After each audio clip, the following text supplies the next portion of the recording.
Thanks everybody for coming tonight. I'm Kyle Kondik, Managing Editor of the Crystal Ball and Communications Director for the Center for Politics. So thanks for coming. Thanks for watching online if you are.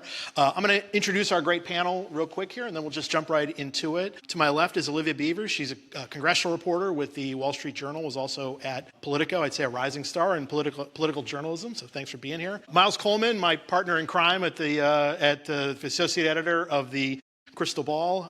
I gave him the best gift any political analyst could want earlier today, the new copy of the 2026 Almanac of American Politics. A gift from the center, really. But anyway, that's Miles will devour that. Sophia Nelson, she's a columnist with Forbes and the Atlanta Journal-Constitution, and also founder and CEO of the Redefining Freedom Center of Virginia. Thanks for joining us. John Lapp, Democratic political consultant, one-time executive director of the Democratic Congressional Campaign Committee for the 2006 cycle, kind of famous election cycle where Democrats won the House in George W. Bush's second midterm. And then Mark Short, who is most importantly, a Center for Politics scholar, but was the chief of staff for Vice President Mike Pence and has been very involved in Republican politics over the years. So thanks to everyone for joining us. Never been introduced as a scholar.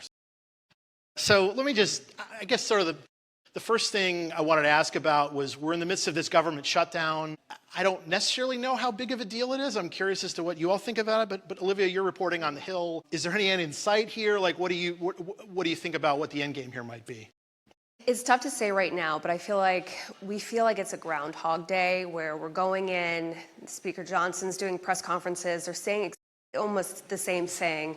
Jeffries is having a rebuttal. Today when I was driving down, it actually looked like it got a little bit more testy between them. There were some confrontations, and you might have seen videos of that. I imagine that starts picking up because, well, one, lawmakers just saw that they can get attention if they are showing up at the Capitol and doing these confrontations, but also I think the pressure is starting to build. It's felt really sleepy.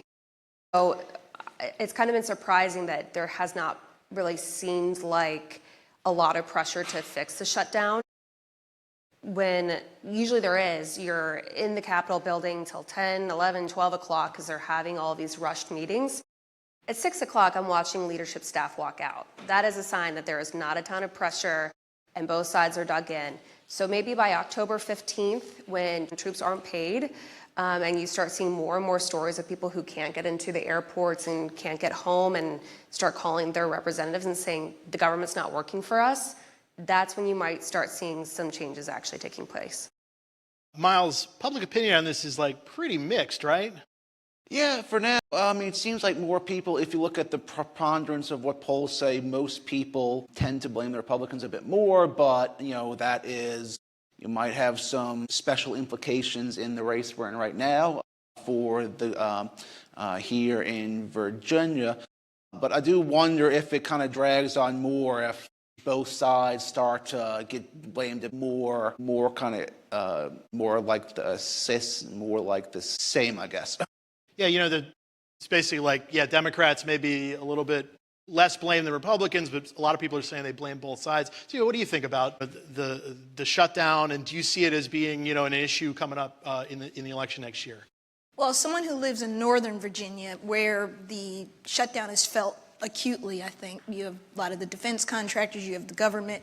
I have neighbors and people that are furloughed and laid off. I think that the people aren't interested in this political scoreboard that we're talking about. They're looking at their lives. They can't afford groceries. They're worried about their health care. They're worried about the coming of winter and the holidays and kids in school and all the things that they feel tightening around them. And so I think it's going to be a huge issue. I think it's why Spanberger in Virginia has a +10 lead. And she's a very low-key candidate, if you think about it. She's like no drama. It's just not exciting. It's not bad. It just is. And that's kind of refreshing in this environment. But I think that when we go into the midterms, it all depends on how this shakes out, whether or not this lasts another month, 2 months. It stops. Who gets the blame? I think it's too early to tell the impact on the midterms yet. But I think Virginia's going to carry Spanberger, I think. John and Mark, you guys have been through this before. I guess I think of 2013 as being kind of the shutdown that really stands out in my mind, and yet, Republicans were blamed for that, and then they still ended up having a really awesome midterm in 2014. So I don't know Where do you guys see So this? I think this is one of those off-season, preseason game kind of things. Like there's not a lot else going on, so let's follow this. And look, people are affected by this, but in terms of the politics of it, this is something we talk about in the off year. I could see Republicans either passing a series of continuing resolutions all the way through, or Thune just taking the nuclear option and just going with it with 50. But at the end of it, I think the reason it matters, I don't think the shutdown matters electorally, but the reason it matters, when you're Republicans and you run all three branches of government, it shows a level of incompetence, that you were given power to run the government and you are not able to do it. Now look, the Democratic brand is not a super great one. There aren't a lot of people asking for Democratic hats and jerseys to wear around town. That's not a very popular team. But the problem is when you're running everything and you're showing a level of incompetence, that has a way of getting back to you. If you look back to where George Bush was in 2000, party in power is going to pay a price for incompetence and mismanagement. In 2013, Democrats owned the White House and the Senate, and Republicans were blamed for the shutdown. I think that historically, that when one party votes to fund the government and one party votes against that, that's the party that gets blamed. But I think it's upside down right now. I think that for a lot of Americans, to your first question, I think they've kind of gotten used to this. And so it doesn't have as much of an impact. And I think by the time we get to November 26th, there's going to be 400 other issues we're dealing with. And so I don't think it's have a big impact on the midterms. But I think that the responsibility for right now, I think voters are used to basically Republicans being the ones who have historically caused the shutdown. And so I think there's sort of a muscle memory there. There's a lot of drama around President Trump always. And I think that there's kind of just a sense of pox on both houses. Like, we're just so tired of the dysfunction of Congress. And so it's harder to draw conclusions of who's to blame. I do think it's different because I've been part of the party that has shut down the government on many occasions, and I think you're responsible for it when you voted against government funding. And this time, it's the Democrats who voted against government funding, but who is responsible for a lot of Americans is certainly less clear today. Go ahead. Could I add something to Mark's point? We were talking in the off before we went live here that in Virginia, we're now in a race to the lowest common denominator. Who sent the worst text? Who wants to murder who said what? Tough competition. It's really bad. Like when I was coming down, Winsome Sears just got busted for something in 2022. Then the lady who outed Jay Jones got busted for something as he got busted for something. And they're outing each other. And that's where we are. That's what they're talking about. To your point, Mark, people are just done. They're disgusted, I think. The Democrats could have effectively precipitated this shutdown back in March. And at the time, Senate Minority Leader Chuck Schumer decided not to do that. His favorability got a lot worse with Democrats after he decided not to do that. Is this just an instance of, I think back to 2013, and sort of there were certain Republicans who kind of wanted to make sure that they looked tough, basically, and say that they were fighting. Is the same thing just happening to Democrats? And Olivia, what do you think of that? Well, I think my colleagues and I were talking about this. I think we got into the situation in a few different ways. One was, as Mark was sort of alluding to, we're used to House Republicans shutting down the government. So I think that Senate Democrats were actually kind of caught surprised that the party, some of the Republicans who have never voted for a short-term CR, voted for them. And then I think Republicans are now being surprised that Senate Democrats are not folding for them, and they're demanding health care, which was, I think, the #2 issue in the last presidential election, and saying if you don't, the premiums are going to double, and they are trying to hammer that message in. So I think we're just sort of at an impasse, and we haven't really figured out how do they get out of it? Because right now, Republicans are largely deferring to President Trump, and he's not really having these communications with Democrats. But that's probably where it boils down to. Mike Johnson is not going to go negotiate with Chuck Schumer. He's going to wait for President Trump to give him a nod about whether he can say, yes, we're going to do something on the ACA subsidies, or no, we're not going to do that. But that's really what seems to be the holding pattern.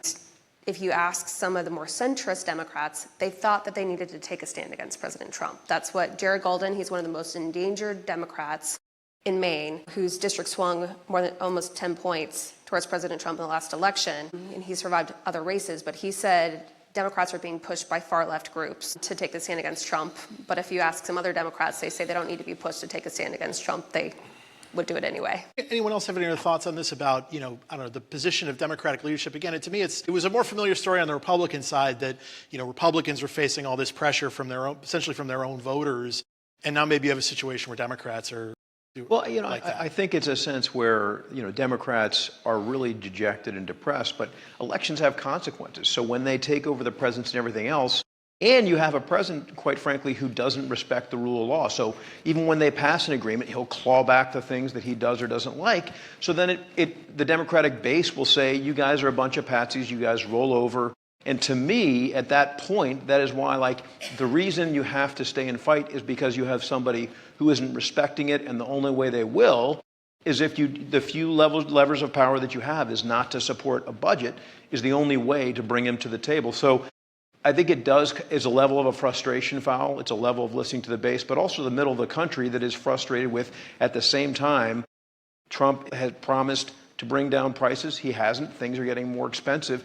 So again, the ball is in their court. It's all about lower prices, and instead, it seems to be all about bickering and dysfunction instead. I think one thing that's different is that traditionally, one of the base parts of the Democrat Party is government employees. And so they've been more reluctant to actually shut down the government and put them out of work or out of pay. And so this is an upside down world that we're kind of living in today. I do think that there have been occasions when Republicans have marched into shutdowns because you felt like your voters were upset. They were upset in 2013, feeling like after the fifth year of Obama, that it was like, when are we actually going to stand up and do something? And I do think that that's what's happening. I think the Democrat base was saying, you need to go do something. But I think as well that in an odd way, I think the longer this goes on, I actually think it advantages the Democrats. Because there is a backstop here with the Obamacare subsidies. The Republican position has been, we'll do that at the end of the year. Well, the longer it drags on, the closer that clock goes. And I don't think it's a secret for anybody that President Trump's pollster has basically come to him and said, this is a losing issue for you. And so I think the president's going to lean on leadership to cave on this issue before too long. I think the Democrats were really shrewd when you guys were in diapers. When they passed Obamacare, one of the things the Democrats did is that they went to insurance companies to get them bought off to support Obamacare and said, we'll include subsidies in this. And so every few years, we keep increasing the subsidies. And we're at a point now that Republicans are reluctant to actually vote against that. And so I think you're going to continue to see Republicans cave on the issue. And I think the president is going to be one of the first ones who says, look, let's cut a deal on this. It's an amazing illustration of the rhythms of political opinion in that the Democrats, they lost on the ACA in 2010 and 2014 and arguably 2016. Yeah. And now the Republicans are losing because they're trying to do away with it. I mean, it just shows sort of the rhythm. Disagree strongly. I think everybody on this panel, I love us, but I think we've been in Washington too long and we've been doing this too long. This moment is not like any one we've ever seen, and until I think we all get a grip on that, these people don't like each other. The Democrats and the Republicans, when I worked on the Hill as an intern and I worked as a young attorney, they were collegial. They didn't always agree, but there was never this type of... Did you see Pam Bondi yesterday testifying before the Senate? I worked in the Senate. You could never speak to a senator like that, particularly not as the Attorney General of the United States. My point is there's a visceral dislike and hatred of each other. They are polarized in a way that I do not think moves them towards the common sense things all of us are opining about. I think they want to see who burns who first. And I think that that's a level of where our politics has sunk to that I think is going to be really problematic for us as we go forward into our 250th year next year. I agree with this. So the one other thing I'd say is one of the other reasons that Democrats are so angry and so mad at what they view as establishment leadership that rolls over and just lets it all happen is how this all started with Elon Musk, who basically went in, shut down USAID, then they shut down the Department of Education. So it's like, you didn't stop them then, you have to stop them now. Whatever you have, if it means lying in the street.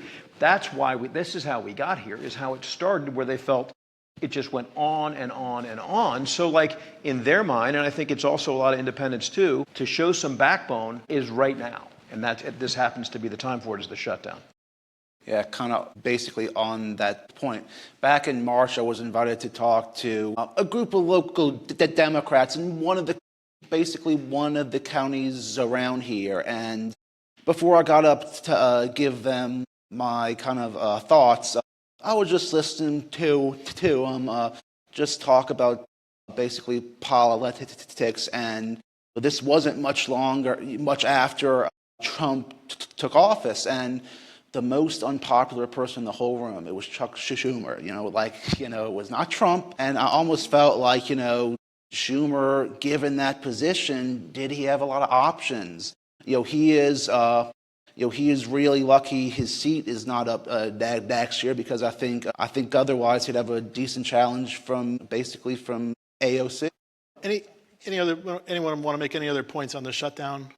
If not, let me move on. So we talk about 2025 elections coming up. To me, and maybe there's some other suggestions from the panel, but odd-numbered years. Obviously, Virginia has elections basically every year, either at the federal or the state level. But there isn't a ton going on, but there are 5 elections in particular that I think are pretty important. You've got Virginia governor, and then the down ballot races as well in the House of Delegates. You've got New Jersey governor. You've got this California redistricting ballot issue in which Democrats are trying to essentially gerrymander California as a response to Republican gerrymandering efforts in other places. You've got kind of this esoteric election in Pennsylvania. There's a state Supreme Court. Retention elections, basically Democrats control the court, but if these 3 justices lose, no one will control the court. And then maybe the most famous candidate of this year was Zoran Mondani trying to win the mayor's race in New York City. My own sense of it, and Miles and I, we try to handicap these things, sometimes successfully, sometimes not. But my sense of it is that the Democrats or the Democratic aligned side is probably favored in all 5 of these races. And first of all, I would just ask, maybe I'll start with Miles. Do you agree with that? And also, if there's a potential for an upset among those 5 races, which one do you think is the best candidate? I mean, I would say, I would basically agree with your assessment that the Democrats should be favored in all of those. I mean, if you look at just what the national environment is, if you just go by where Trump's approval rating is right now, I think it is it's not a great environment for the Republicans, but it's not a catastrophic one either. But I would say maybe, when you were saying maybe the most famous candidate of this year being Donnie, I thought you were about to say in Virginia, our candidate for Attorney General here.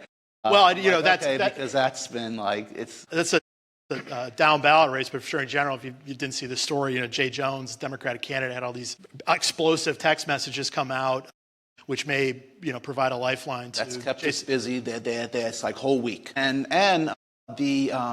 the reporter who broke that story was actually a UVA graduate. We've been talking ever since then, and I was talking with her yesterday, and she was asking me about, can you believe all the scandals in Virginia this year? And I'm like, yeah, well, I'm originally from Louisiana, and even I'm impressed with, with all this stuff here. But yeah, Of those races I mentioned, any that you're looking at for maybe for upset potential, or again, maybe you disagree with my characterization. Yeah, go ahead. New Jersey's the one, I think. And that's a good one too. I think Mikey Sherrill's got a lead, but I grew up in South Jersey, and that is a different place. It's like Alabama in the South, and it is New York in the North. So it's 2 different states within a state, and Trump is actually pretty light there, believe it or not. He didn't win, but this Citarelli guy, is that what his name? Yeah. If there's going to be an upset, it's not going to happen here in Virginia, but it could happen in New Jersey. And of course, Trump didn't win New Jersey, but he did do a lot better there than he had done in either 2020 or 2016. Other thoughts about this year's elections? The thing, for New Jersey, and I think we've got a great candidate there. I think the issue is they should really look at the Terry McAuliffe race in Virginia, where they really tried to trump it up big time, and they laid all in on that. And I think there can be some Trump, but there has to be a particular thing about customizing to the state and the candidate and authentic. And so if you look at, that's why I worry about it. I still think we're going to win there, but I think it'll be very close. In Virginia, the thing I think is so fascinating, we have a great candidate in Spanberger. But with Winsome, the weird thing is the quote that stands out and the ad that stands out is actually not, they don't have her dead to rights on the quote. They just have her dead to rights on being unhinged. The quote, I am speaking, where she just looks like she's going to launch into somebody and have like a TNT vest and just go after it. I've never seen anything like it. I'm sure if they could take it back and do it over again to say, not only watch what you say, but how you say it. I mean, that ad, they must have put 10, 20,000 points behind just that one line in different iterations. But the reason I think it's a smarter campaign is they weave Trump into it, but it's always about cost. It's always about safety on top of bio for Spanberger, who's a different kind of Democrat. So I wish they did more. They have a great candidate in New Jersey, someone who served in the military. I wish they wove in more bio and made it more customized the way they do in Virginia. I think that the challenge for Republicans ever since Trump came onto the stage is that he brings out a certain voter that when he's not on the ballot doesn't turn out. And because he's as polarizing as he is, he then hurts Republicans when it's a midterm cycle or a 2017 or today in 2025. And so I think you're talking about this year, a landscape that's basically in Democrat states. I don't think Virginia is actually a purple state anymore. I think it's a blue state. I think the reality is it needs a perfect storm for Republicans to win. And I think Joe Biden provided that for Glenn Youngkin. The last time Republicans won, Obama provided that for McDonnell. And so I wish it was different, but I think you're basically talking largely Democrat states that these are in. And I think Republicans have a hard time turning out the same turnout when Trump is not on the ballot. And so I think this favors Democrats significantly. I do think, however, that the Jay Jones texts aren't just explosive. I mean, calling for the political assassination of an opponent and the assassination of that opponent's family just goes so far beyond the pale that I think that I do think that Miara is likely to succeed in his reelection campaign in Virginia. But outside of that, I think it's going to be a Democrat year. What I think, and he's right, but do you guys remember a guy named Justin Fairfax? He was lieutenant governor, 2019. What I find fascinating, and I wrote about that quite a bit when it was happening, they threw him all the way under the bus really fast, Justin Fairfax, and it was really Northam was the focus, and they switched, remember, in Fairfax? With this, Possible if Fairfax. With this Jay Jones thing, the Democrats have pretty much stuck with him. They've rebuked him, but they've stuck with him, which I find, again, back to my earlier point about the polarization and how hateful they are towards each other, which is like, normally that would have killed a candidate immediately. Like, it would have been out. If this was a decade ago, game over, done, right? Not now. So my point is, I think we're reaching a level of low where there's not a floor anymore in terms of our politics. And that concerns me. I'd love to know what others think about it, but Justin Fairfax was run out on allegations that he had, I will say, sex that was at first consensual and then it was awkward or whatever the lady said, and he was condemned from the vice president all the way down, Democrats to get out. Jay Jones' texts are horrific. You can't justify that, and they haven't done it. So I think it's a new landscape.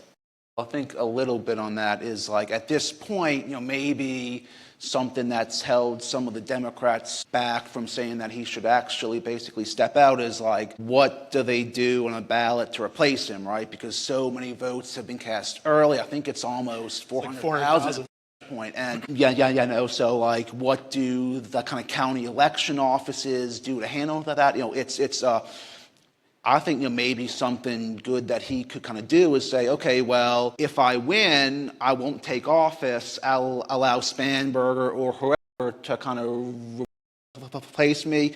We'll have a special election next year, so something like that. I do think there's probably a level of, and I think Trump is a great example of this and probably the best example of this, but there's this sort of level of, I call it sort of shamelessness in politics. I really remember thinking about that during the Ralph Northam thing here in Virginia, in that, I think in a previous era before Trump, Northam might have resigned, and also the fact that he couldn't, Justin Fairfax had problems too, and so that maybe prevented Northam from resigning. But, Northam was able to finish his time in office. He wasn't able to hand off the governorship to a Democrat, but, he was able to salvage that. And I think that word shameless, I think it kind of animates a lot of what's going on in politics right now. I do think that era where, whether it's McGreevey or somebody else, where you're standing at the podium and your spouse looks sad and you resign. And same thing with, I guess,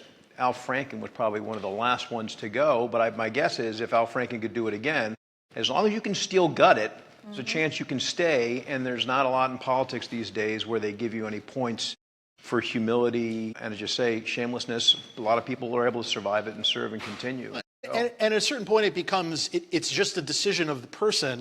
John Reed, the Republican candidate for lieutenant governor, Governor Youngkin asked him to leave the race back in, I think it was late April, over this Tumblr account, it's sexually explicit stuff. And Reed said no, just like Jones, I think, would say no. Now, More at that has time, come out. Reed could have, the primary hadn't happened yet, although he was unopposed, but Reed could have been replaced. It seems like Jones really can't be replaced right now. Olivia, I want to ask you about, your time covering Congress. We've sort of been talking about this sort of like breakdown or whatever. Do you think that that's the case? Like if things getting worse, basically? I mean, I guess that you could sort of talk about it in terms of the shutdown, but also just the, relations between the members and that sort of thing. Yeah, no, I started reporting in 2016, and everyone started talking about what politics used to be. That was when Trump came on the scene, and it just started having a different tone. But you would still see Democrats and Republicans being friends. There are workout groups, and that's how they become friends, and they do bipartisan legislation. But you don't see them touting it, because their voters are not going to reward them unless they are very centrist and doing these bipartisan things. They're not going to reward them from having friends across the aisle.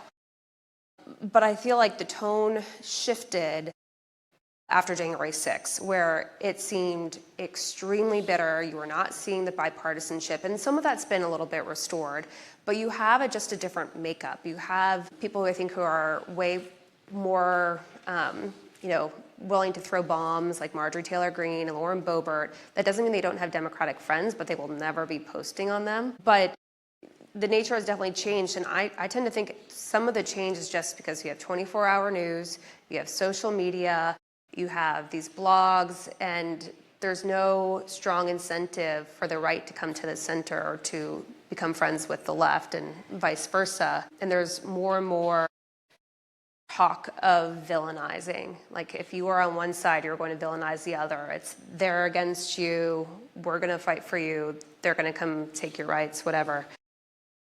And I think you're seeing that more and more. That doesn't mean that there aren't still buddies on either side, but the House has definitely started to change a little bit from when I first started covering it in late 2017 to the present day. Let me move on to a little bit of a 2026 midterm conversation. I want to kind of look at both parties. John alluded to the fact that Democratic Party favorability is really pretty lousy right now, and that's pretty consistent across the polls. In terms of the election results, and obviously we're going to see what happens in November, but there's special elections. There was a Supreme Court election in Wisconsin. There were a handful of other things. It feels a lot like 2017 did, when Democrats did well that year and also did well in the midterm. But, the Democrats' favorability is worse. Things like the House generic ballot polling, Democrats lead, but maybe not by as much as they did in 2017.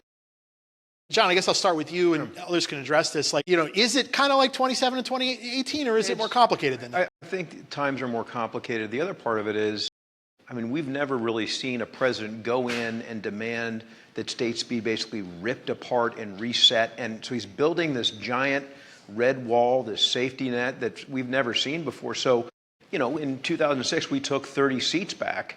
One, there aren't that many competitive seats the way they once were, and the country, as you say, is so much more polarized. So one, he's building a heck of a safety net. I do think in terms of his favorability, I worry less about, it's really not about the Democrats' favorability. We're not the ones in power. So in 2006, by the way, we didn't have super great favorability. We're not the ones screwing stuff up. We're not the ones who promised that we'd lower prices, and then we didn't. And then just generally, if you think about what's happened in the 28 midterms, there is this fatiguing of constant chaos. Obviously, Trump, phenomenal chaos, the way he wins elections. There is a fatigue as to what he's doing, and at the same time, they see prices aren't going down, wages are stagnating. So you know what? At least the Democrats aren't doing this. Let's give them a shot. We don't love them. So I like where we are, but it's going to be a lot of hard work. I think the way we win it are very tough spots, kind of like we did in 2006 when we won by winning places like Indiana. If you look at where we can win, it's going to be like Christina Bohannon in Iowa. It's going to be Bridget Brink in Michigan. It's going to be places like that, knowing we have to overcome the gerrymandering on top of already what's a tough map. So I like our chances, but it's going to be tough. Kind of basically on that. In 2018, there were something like a few dozen Republicans who had seats that had gone for Clinton in 16. I mean, this time it's only a few, huh? Yeah. Now, Democrats are starting from a higher floor at 215. I think they had 194 in 2016. But, there are this redistricting going on in certain places. There are also, just as an FYI to the audience, there may be a very important U.S. Supreme Court decision coming later this year, maybe next year, about the Voting Rights Act and Section 2 of the Voting Rights Act specifically, that essentially effectively mandates the creation of and then protects majority-minority districts. And the court has maybe signaled that maybe they don't want to have those kinds of districts anymore. They don't want to have, I think what maybe conservatives might say is kind of like almost like racial gerrymandering. But the result of that could be that Republicans get a lot more seats in some of those states. Mark, I think you wanted to, sorry. I think that the Democrats are so lost and so leaderless, it might save Republicans, but I don't think so. I think typically midterm cycles are about the party that's in power, and it's a referendum on them. And so I think, again, that, as we said, Republicans have a hard time getting the same turnout if Trump's not on the ballot. I think that these cycles are going to favor Democrats significantly. And I think that there's actually a much bigger downside risk for Republicans in the midterms. And that is because I think that Trump was elected principally to secure the border and to fix the economy. And a lot of Americans were tired of runaway inflation. It felt like he would solve that. I think that regardless of how you feel, how he's doing it, largely a lot of Americans believe he has done the border. But I really, really worry about the trade agenda. I think that what the president has adopted is a wholesale, massive tariffs across the globe that's not targeted like the first administration was on China. And I think that the last time we've seen tariffs this high was 100 years ago during Smoot-Hawley. And I think that right now you've seen markets continue to hit all-time highs, whether that's because of AI or because expectations the Fed's going to lower rates.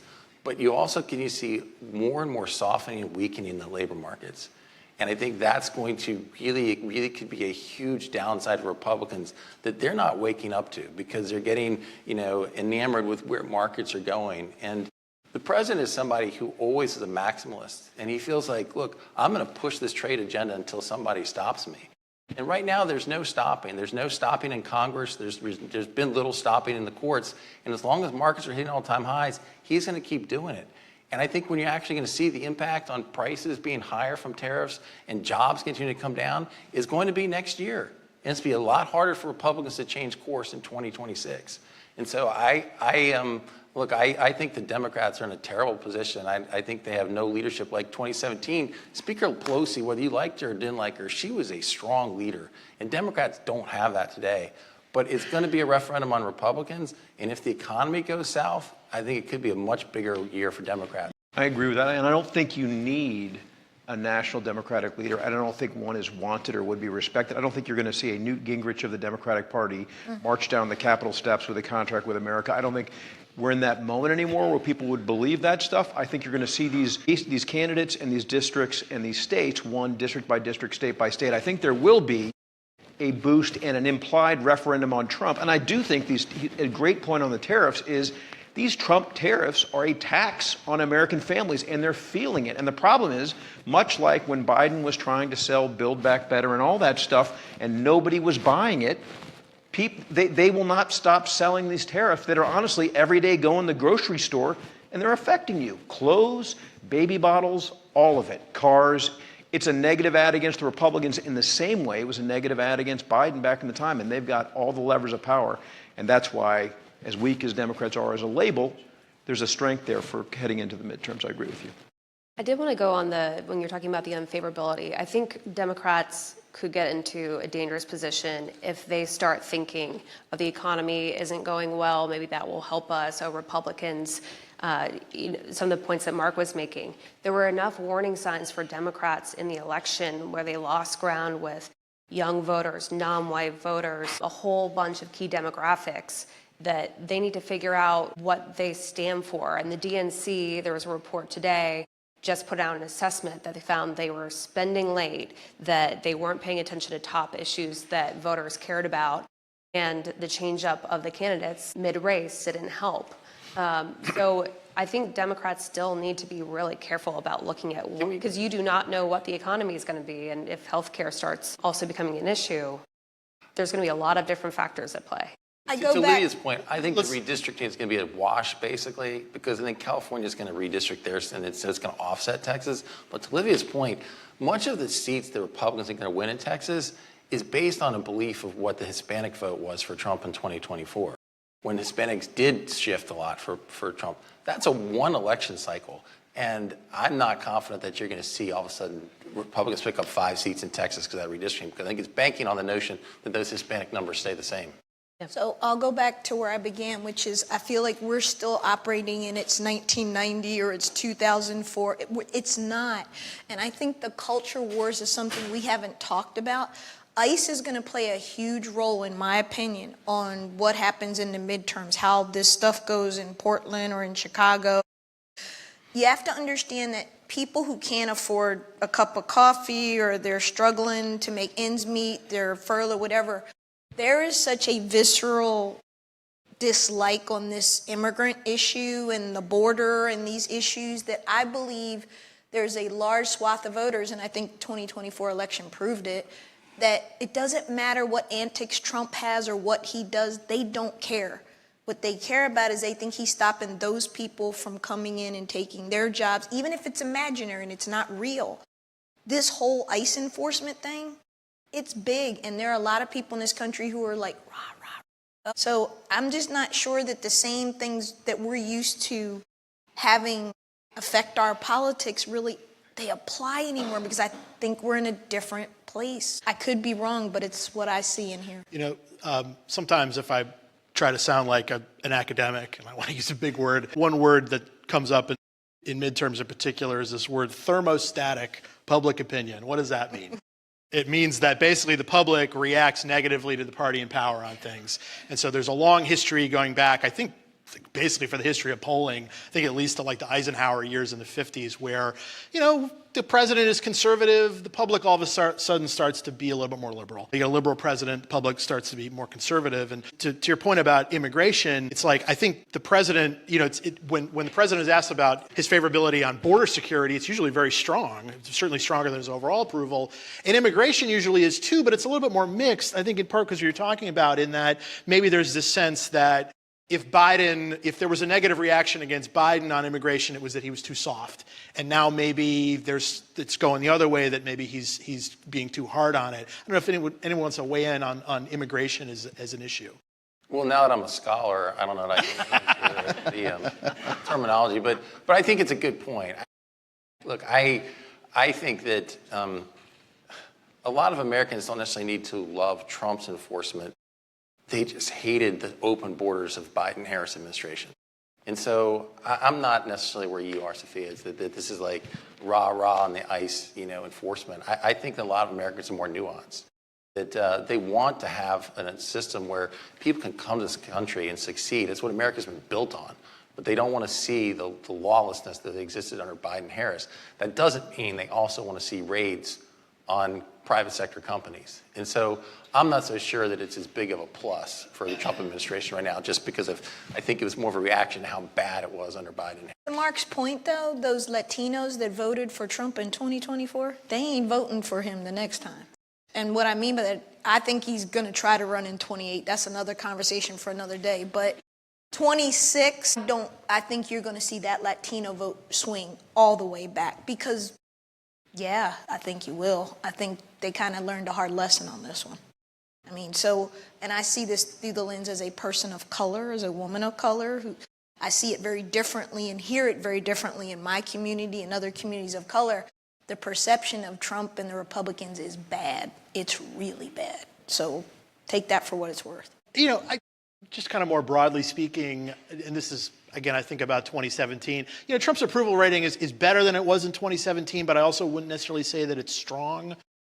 Republicans, I feel like, are more tied to him than ever. I mean, there's even talk about doing a convention next year for the midterm, and sort of, hyper-nationalizing the election. And, there's this idea maybe that, hey, if you're, even if Trump is maybe unpopular, that you want to stand with him strong and that you don't want to contribute to his own unpopularity. But I don't know if anyone has thoughts about, how Republicans are dealing with Trump, how the public views Trump, and maybe also compared to, 2017, 2018. I mean, I think they're trapped and they don't have a choice. I think if they say even just mild critiques of Trump, they get Don Bacon, where they basically either quit on their own or they get forced out. I mean, like there's like the mild critics that are left are like David Valadao. Like they are not allowed to say something critical. Like you are not going to see an ad that you would occasionally see from Democrats who disagree with their Democratic president or disagree with their speaker or their minority leader. Democrats are kind of the party of NPR that like politely will allow for disagreement. Like honestly, without getting hyperbolic about it, the guy really is a dictator of his own party and doesn't put up with anybody who isn't in line with dear leader. And it's like, what's my latest gift? What's my latest compliment? How does this go? So if you, so like you look at a person like Tom Barrett in Michigan, he is going to just have to play the game and hope that it plays out, because if he has like one bit of protest, he's gone. There's a new strategy. The new strategy is to back channel.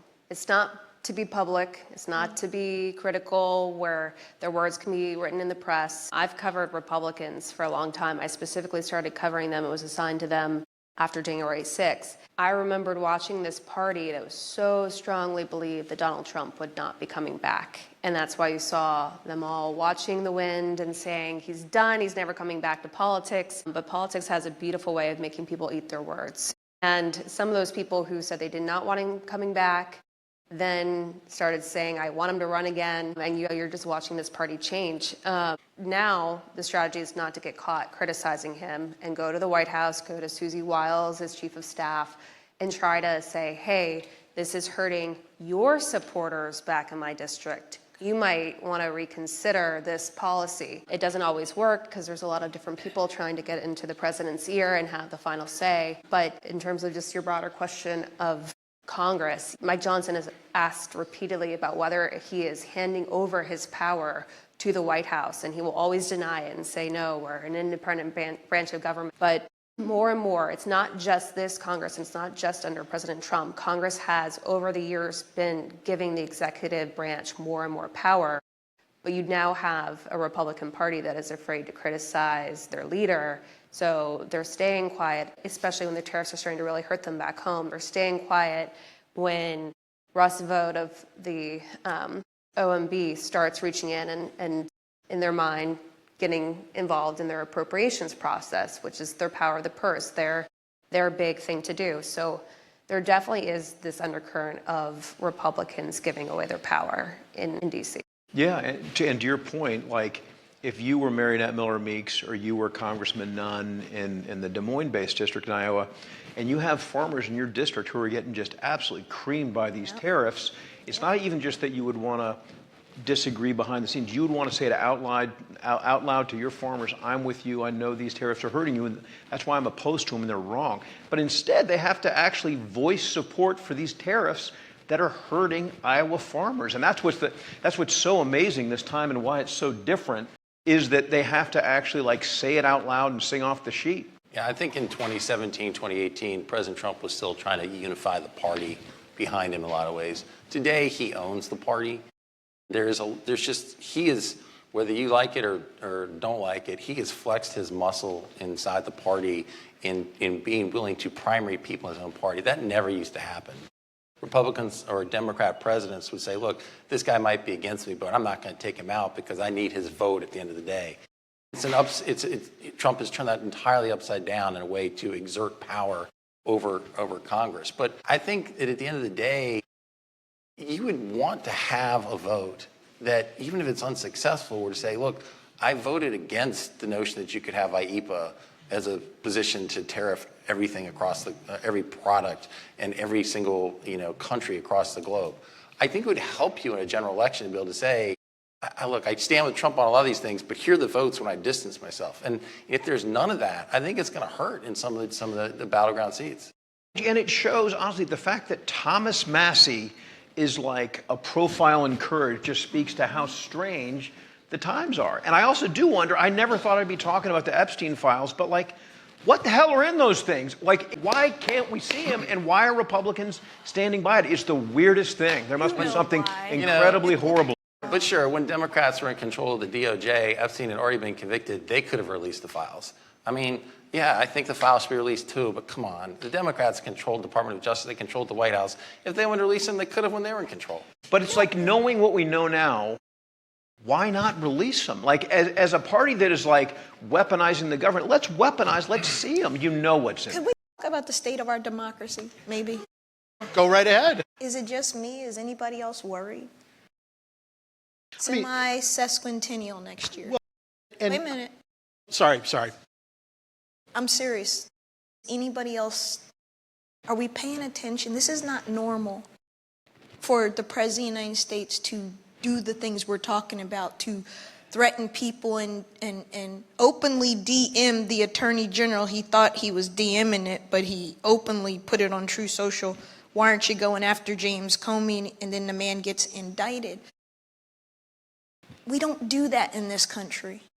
And it seems like we're getting more and more comfortable with, well, it's just the way it is. It's just Trump. Okay.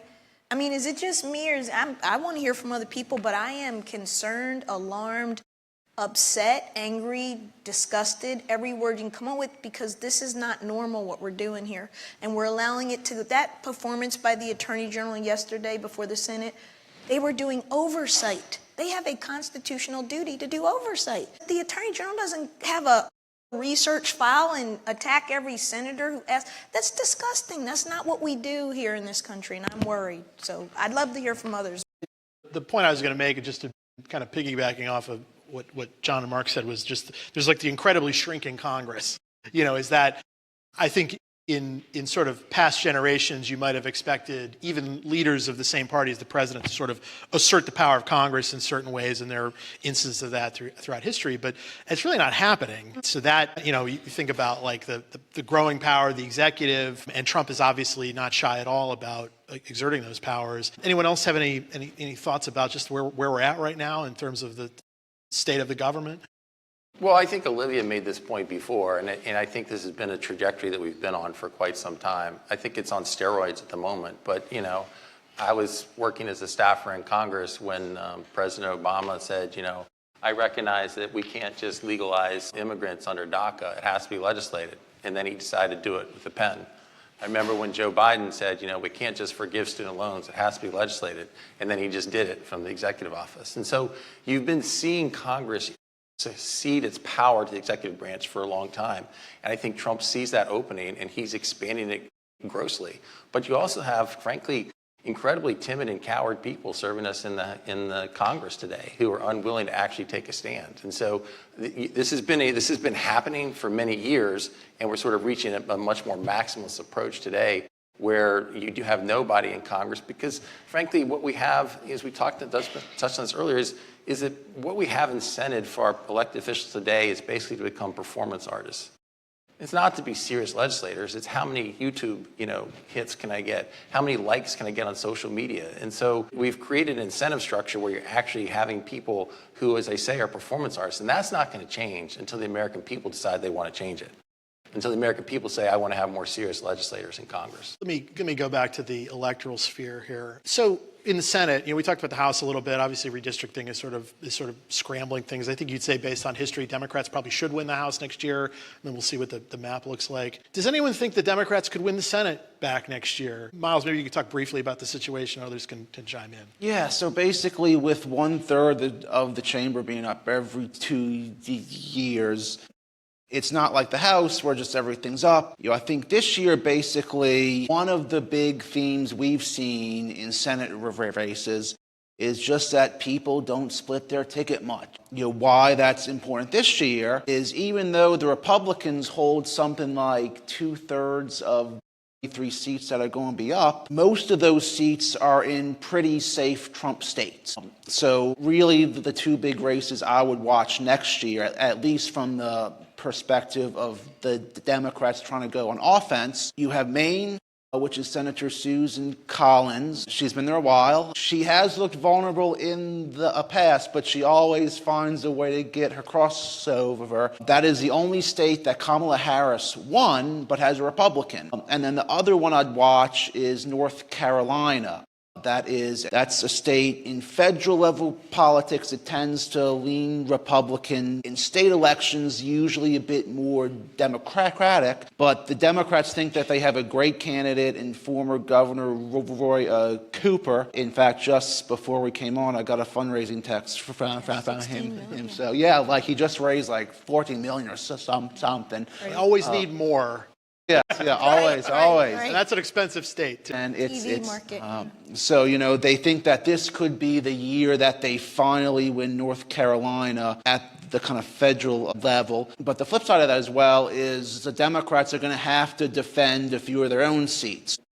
I think we have them both as toss-up, but basically... Georgia and Michigan, yeah. Yes, but I would say Michigan might be a little more vulnerable because the Democrats have this multi-way primary. In Georgia, I personally think John Ossoff looks pretty good, so we'll see if we can move that race off a toss-up.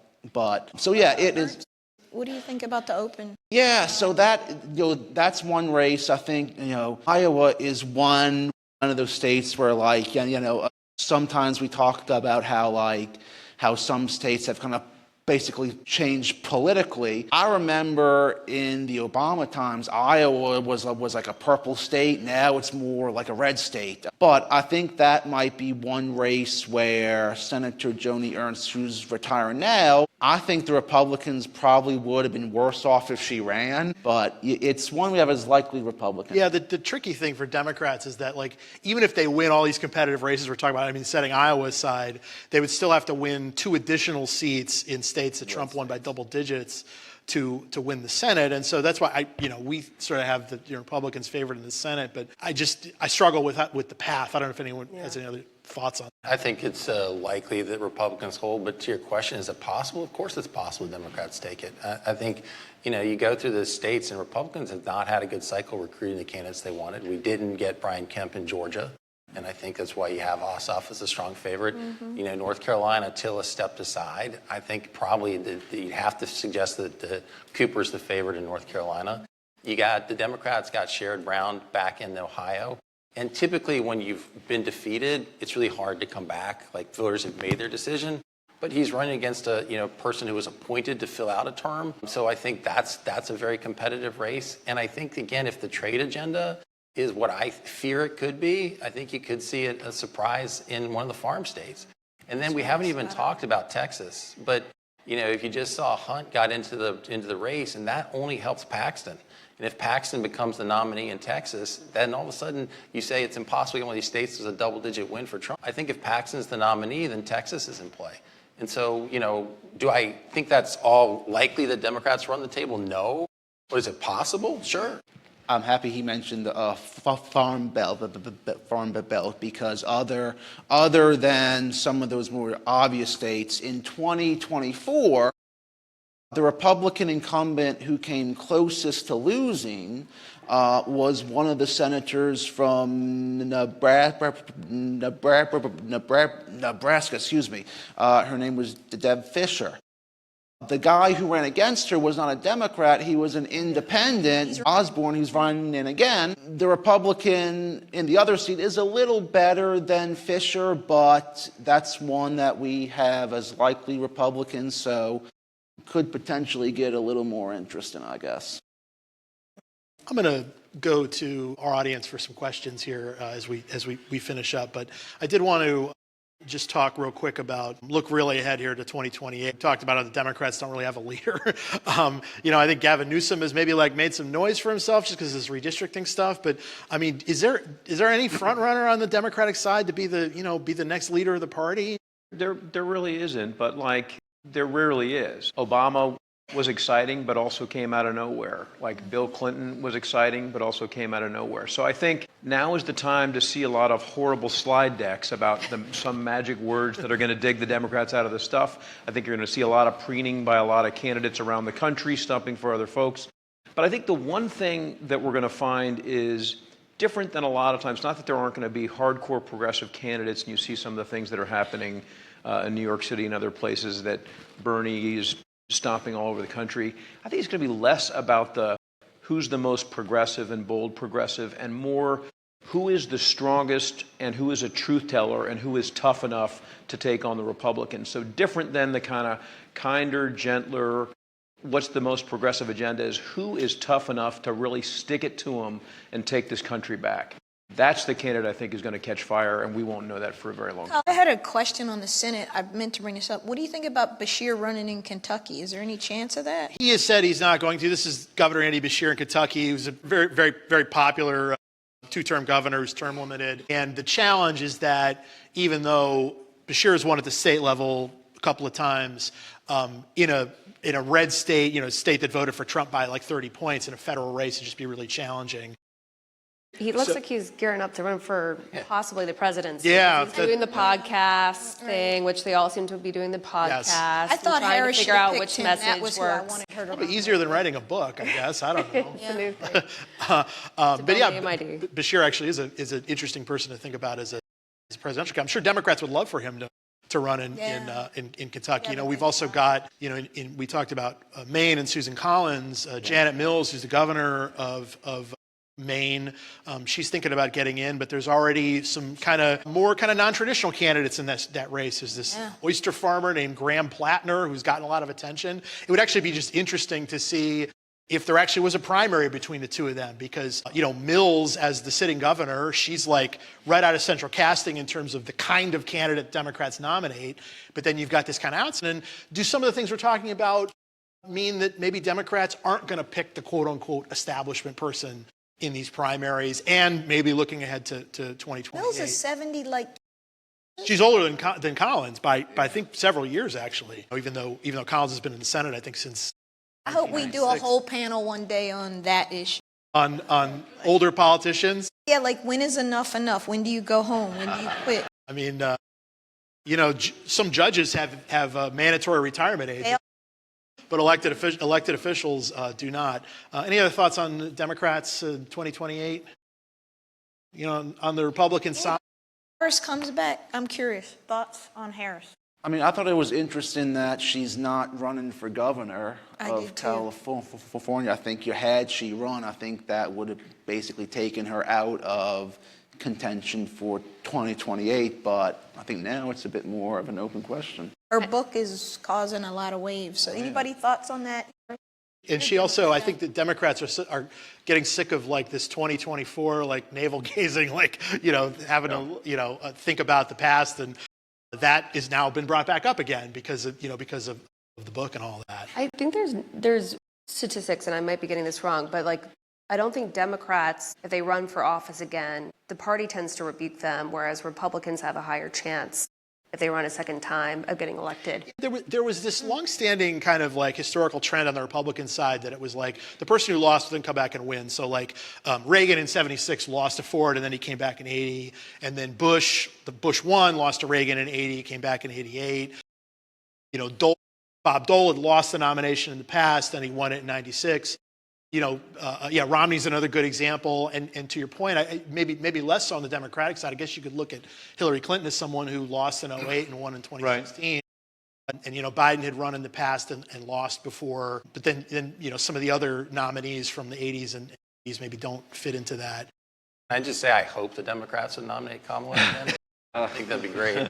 Yeah. So I'll jump in.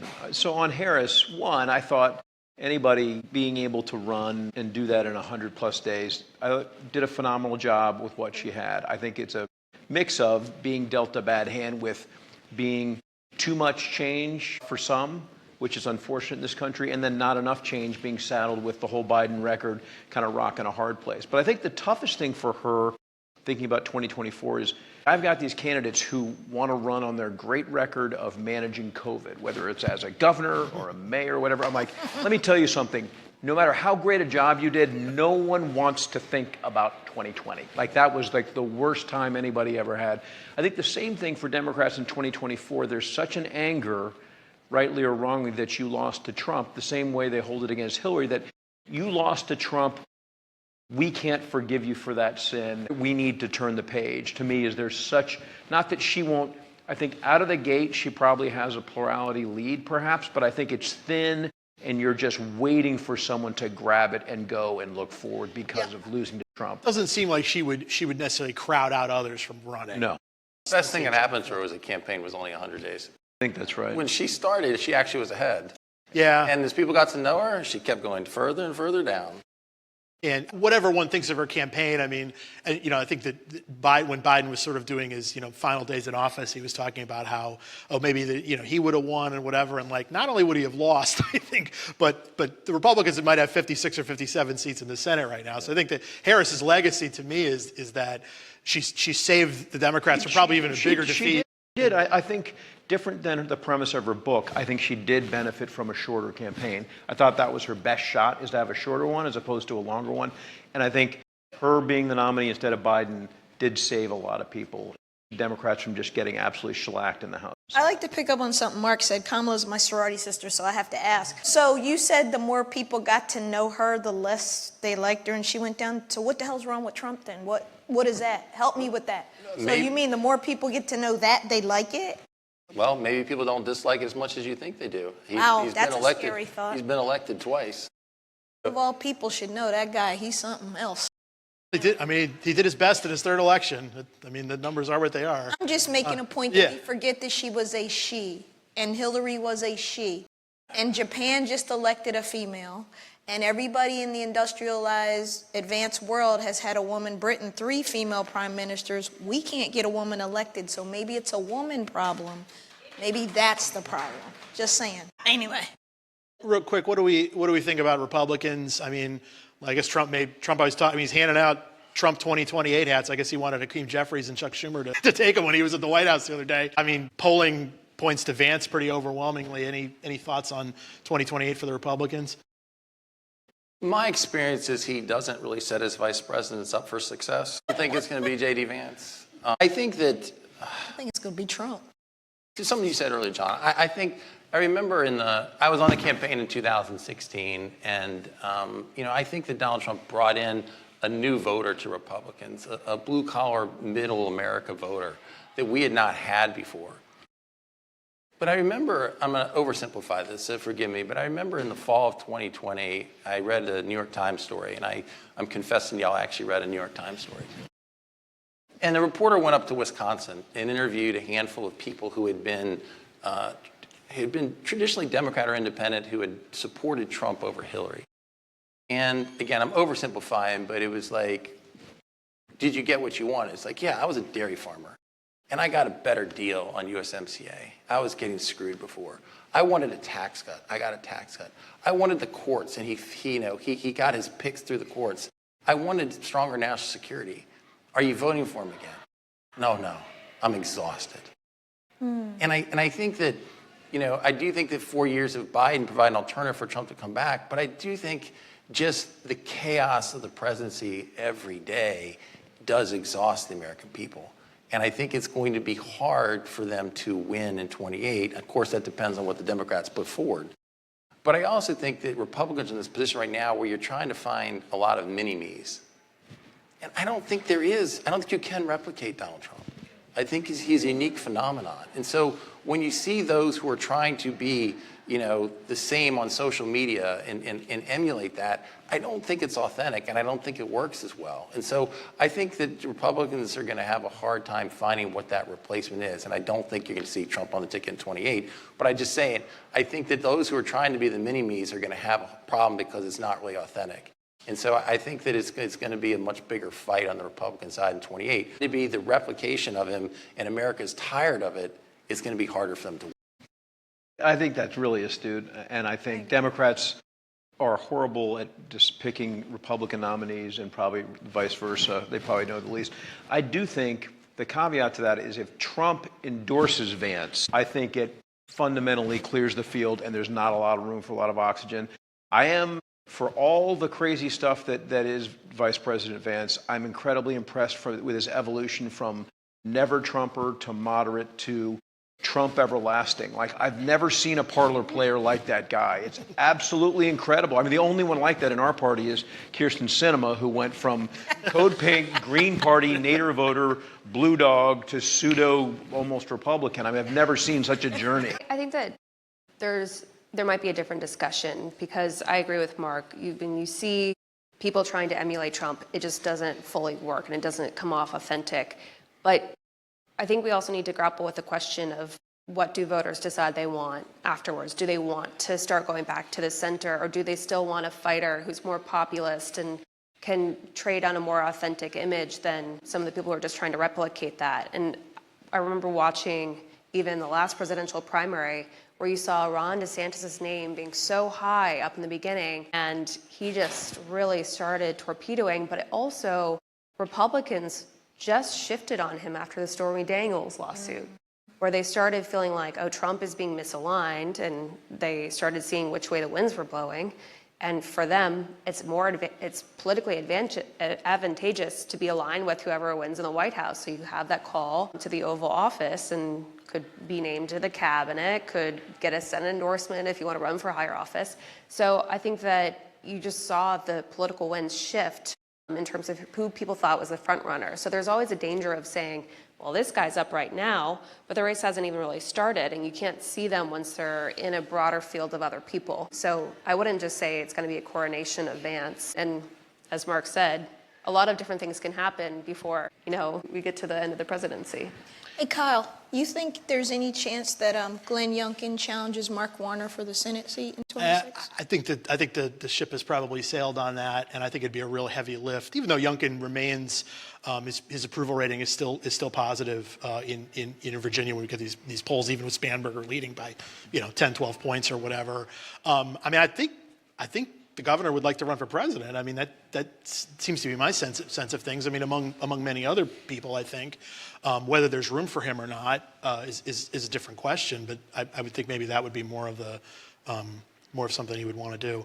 Any questions from the audience? I would defer to the students first. So there's a question about the two-party Senate committees, and typically, to your point, the Republicans have had this spate of kind of poor Senate candidates, and most recently 2022 was a pretty bad slate, and Trump had a role in that. But Trump and Republicans actually made basically some pretty decent choices in 2024. There are a lot of candidates who I think fit the national Democratic mold, like Sherrod Brown running again, very much in that sort of mold. I think if Janet Mills were to run in Maine, she would fit that mold. Roy Cooper in North Carolina is another example of that. But I'm kind of curious, do any of them have a real legitimate primary if they run? Does Maine actually become a primary? Do you start to see some revolts in primaries? I guess you could maybe argue that Mamdani represented that in New York City, although it was complicated and Andrew Cuomo had all sorts of problems and it was a big field. Right. But that's just a big question for me for 2026. Any other thoughts about this? So, the DSCC establishment record's a pretty great one. The last time I think a challenger beat the DSCC pick was actually John Tester winning in Montana. And then he ended up joining, that's what I'm talking about. That's what you're talking about, a primary, is John Tester actually ended up becoming the DSCC chair and kind of becoming part of the establishment. But Morrison, his opponent at the time, kind of melted down. But I have to say the DSCC record is pretty good, and this is a giant test. Michigan's a great, I do think Maine will end up being a primary, and that'll be a great test. But so far, it's pretty unmatched. But I think Michigan's a great example. I think there's a really strong, great field where everybody's running. I think, I don't have a dog in that fight. We work for Jocelyn Benson in Michigan and Bridget Brink, as I mentioned. But that, McMorrow and others, Haley Stevens is great too. It'll be interesting to see how that turns out. But I think at the end of the day, it's probably Stevens or McMorrow. But obviously, traditionally, it would be Stevens who is the kind of the establishment pick there. Other questions? Yes. Kyle, Olivia, Miles, Sophia, Mark, and John, thank you so much. Got everyone. Yes. I've really enjoyed your commentary. Hi, I'm Sophia. I'm a fourth-year politics student and former intern for the center. I'm currently in a constitutional interpretation class, and the Supreme Court just started their term on Monday, and something that we discuss is the Supreme Court overturning historic landmark cases and the impact that may have in the future. One case is the Voting Rights Act of 1965 related to cases in Louisiana regarding historically congressional black districts. So my question is, with the Supreme Court, kind of challenging some really historic cases, what impact is that going to have on the midterms and this election?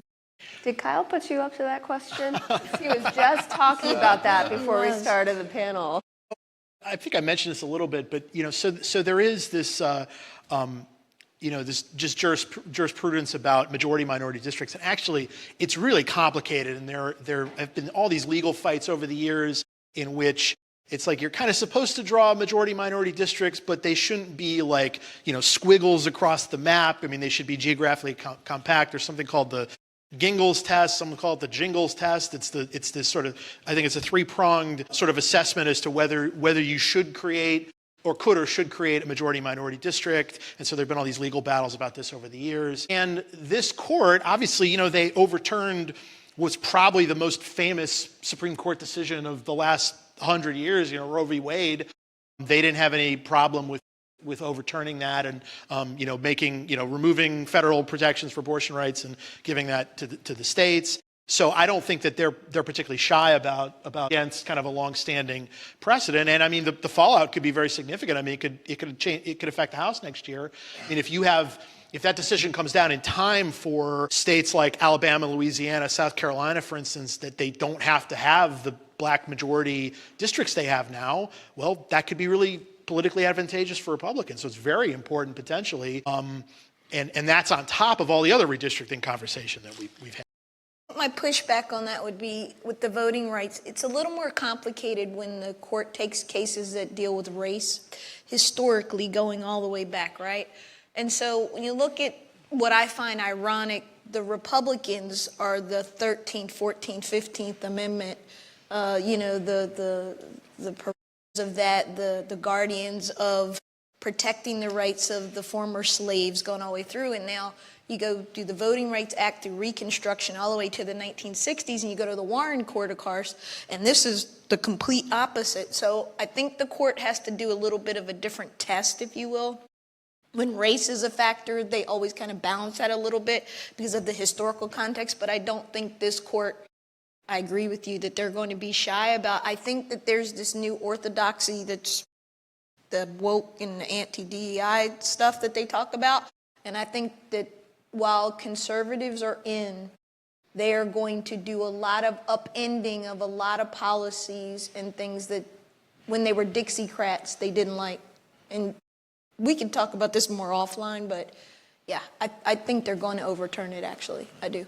And just to add on to what Kyle said, even without the Voting Rights Act, even if Republicans have a free hand at a lot of these states, just because they can draw a map one way doesn't mean that they would or will. If I'm in Louisiana and I'm a Republican member of Congress, am I going to want to take in too much of Orleans Parish? I don't know. And then I guess another thing that might be worth noting is that we talked a little earlier about the map that they're trying to pass in California. The changes that they made to that map were made on political grounds, not on VRA grounds. Presumably, I guess, yes, if the VRA is tossed out, you would have more Republicans drawing maps in some states in the South, but I guess California could draw probably 4-0. If you didn't have the VRA, you could probably draw a 52-0 Democratic map in California, and they'd all just be these little squiggles. And in Illinois, instead of it being a current Democratic gerrymander, it's 14-3 Democratic, it could be 17-0, and like every Illinois House member would have a piece of Chicago. What I think is, I usually try to play this straight, but I'm going to make an editorial comment here. The problem with if you had the court simultaneously change Section 2 or change racial gerrymandering in such a way and de-emphasize it, but then you also had a situation where the Supreme Court tried to institute some basic fairness standards for redistricting, I actually don't know if the impact would be that much, but the impact of taking away VRA Section 2 without doing anything else means you're going to have probably just really extreme gerrymandering, even more so than what you have now, which I guess I would think would be unfortunate. You have a lot. Yeah, absolutely. And, also Democrats would, they'd have a problem with their coalition if they, again, tried to draw a 52-0 map in California. There might be a member from a majority Latino district or an Asian American district or black district that says, hey, we should preserve this district, even though the law doesn't necessarily say we have to preserve it anymore. So it's really complicated, but here's the upshot of it. Of all this redistricting talk, which I know people, their eyes can glaze over talking about it and all that, the end result of it could be that Democrats win the House popular vote by 5, 6, 7 points next year, but Republicans might still win the House if all of these dominoes fall in their favor, which again is pretty significant. And if that's happening in next November, the redistricting piece of it would be an explanation why. Again, just hypothetically. I got time for another question or two. Hi, my name's Evan. Firstly, thank you all for being here. My question is also on the redistricting issue. It is, what are the practical implications of this for constituents? But then also, how does this change the political calculus for strategists in the DNC or the RNC who are looking at more thinly drawn districts that kind of lean less in a Congress that's already really closely divided? So No, please. unfortunately, I was beat, but I was very close to being the reporter who broke the Texas redistricting story. But that's sort of the life you live. At the time, Republicans were calling me and they were very scared because they thought that their districts that could be plus 15, plus 25 would be watered down, and they didn't know what those were going to look like in an effort to carve out 5 or so seats. And most of them seem to be okay about the seats. I think they're also staying quiet because if they go along with this, they're expecting that the White House will step in to prevent any other candidate from challenging them. So there is some sort of feeling of protection. But if you feel like you have a representative and all of a sudden there's pure partisan play involved, I think you're going to feel a little bit disenfranchised, right? There's going to be an element of that. There's a question of whether there's going to be retribution or whether there's going to be an attempt to prevent this going forward. And I can't seem to find the answer because no one wants to take that possibility off the table. There's a Democratic president. Would they choose to then do something like this as well? So with the Texas Democrats, a lot of them are hoping that the courts will overturn it. And in California, they're hoping that the voters will overturn it. And trying to get them to talk about it, it's almost like they are so hopeful that Plan A works that they don't have to talk about Plan B, which would be then they're having to primary their colleagues that they like, which means that they're then going to have more difficult races against Republicans, or they just don't have a seat to run it. But they all bring up long-term consequences, which is, yes, a Republican, if his seat is watered down, might win this election, but he or she could become vulnerable in the future. So I think that that's some of the consequences that these lawmakers are talking about. But at the moment, they're just in a state of hoping and praying. And then in terms of like the long-term implications, I have to say, in terms of, this really is an unprecedented time, but when you have potentially state by state politicians picking their voters instead of voters picking their politicians, and you think about the partisan extremes that happen, when our country is best off when there are as many 50-50 districts as possible. That means you have to listen to people that you may not agree with. It makes you represent as well as lead. When all you are worried about is a primary, you completely forget about, if you're a politician who's self-serving, you completely forget about the people who don't agree with you, and you just go hard blue if you're a Democrat or hard red. And of course, in the middle are left the independent voters, and even whether it's like Republicans who feel completely disenfranchised, and you have a country that more and more feels that people aren't listening to them because they aren't. You have one party that listens to one side and one party that listens to the other. So I think this redistricting thing, which can get really boring really quick, is incredibly important, and what's happening is incredibly disturbing as to what happens next and how we think about our politics. Yeah, like if you look at the races that we rate now, I think we have, 19 that are toss-ups or something like that. Just the goal of a lot of these maps is to create, as few competitive seats. And what was kind of refreshing this year is one of the states that looks like it's going to get a new map possibly next year is going to be out in Utah, and which is right now it's a Republican gerrymander.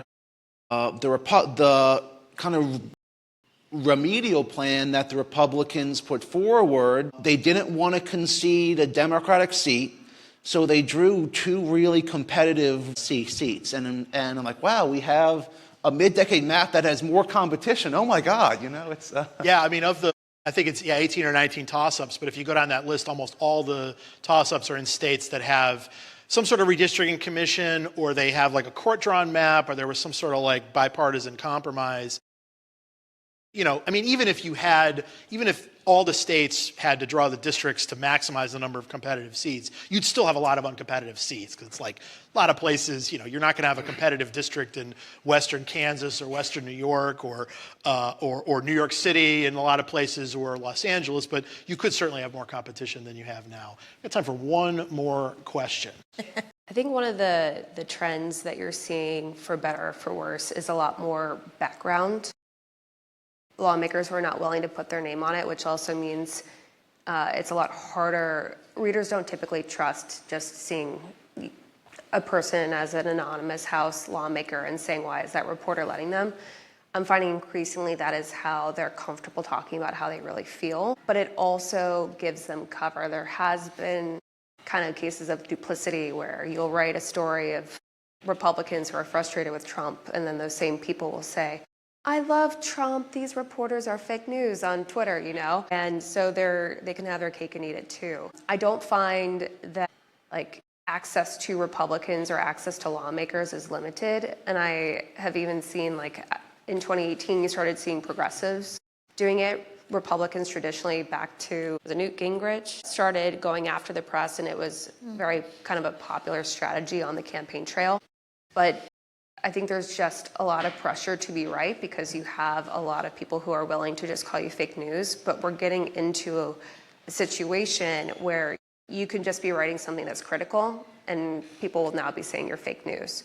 So I think that for the people who are being held to account, it works in their favor to have less trust in the fourth estate. But there's also just a new approach that reporters have to kind of take to navigate it, because there's a lot more reporters up on Capitol Hill, which also means that, if a Republican doesn't want to put his name on it, or a Democrat doesn't want to put her name on it, or whichever, then they'll just not talk to you. So figuring out which ways you can, as a reporter, the things that we strive to now is seeing if we can get that quote where that person is actually owning up to it, and trying to work on those relationships. But there's definitely sort of that situation going on. I think it all gets down to how you define media. Media is really a vast term now. Very different 30 years ago. You had to have your credentials. You'd be a reporter from a major news outlet or an outlet that had access. Now anyone can be media. You can have your phone, your whatever, a TikTok account, and you call yourself a journalist. You can have a blog. Those people are actually now covering the White House. And so one of the things that President Trump has done is very different, is, for better or worse, is he's allowed a lot of new media into the White House press corps. So you don't have Jim Acosta there anymore from CNN. You have Caitlin kind of stepping up in there from CNN. Comfortably smug, is that the name of the guy? Yeah. So it's one of those things where you have a whole different type of media now, which makes it a very different ballgame. And I think that there's a lot less trust from the public. Because, when I was growing up, and some of us, I don't want to age people, but, Tom Brokaw, Peter Jennings, Dan Rather, who had been around for a while even then, but those guys were like gods to a degree. They came on your news, they spoke, they were trusted, respected. They weren't seen as partisans. They were just seen as news guys. Am I wrong? I certainly viewed them all as partisan. Celeste, I think the legacy media died because they were That's partisan. where I was going. They were partisan, and I think a lot of Americans got tired of it. I think it's one of the things that Trump ran against, they was successful with. I think that the destruction of the legacy media in a lot of ways is positive, because you get your news from a lot of different sources. I think there's a danger in it too. And I say this as somebody, my oldest son graduated here in 24. I have another one in college, a daughter and senior in high school. And so I don't want to be preachy on this. But, I was privy to the president's daily intelligence brief. And I know when the Committee on Foreign Investment in the United States unanimously recommended, these are not partisan people, these are intelligence people, unanimously recommended against the requirement to require TikTok to sell to an American or to be banned, is because what the Chinese and the Russians do with their algorithms is not to try to choose winners and losers. They're just trying to create unrest. And so for a lot of you, the videos you get are intended to continue to sow unrest. And so when we talk about the environment today and saying, it's dangerous and that there's just more political violence, I don't think we stop to appreciate how much foreign actors are actually being a part of that. Agree. And what the information you're getting on your phones is not that it's necessarily false, but it's always intended to create more and more distrust, more and more unrest. And so while I did not view Dan Rathers as unpartisan, I think he was entirely partisan. I just threw him And I out think there. that a lot of legacy media was, and the destruction of that, I think, in some ways is positive, that you get your news a lot of different ways, but there's also dangers with it. And I think our foreign adversaries know that, and I think they're playing with it. I think a lot of information you guys get on your phones is not necessarily something that should just be assumed as truthful, because it's, in many cases, being intentionally used to reach exactly your age. A round of applause for our panel. Thank you for your questions and for coming. Yes.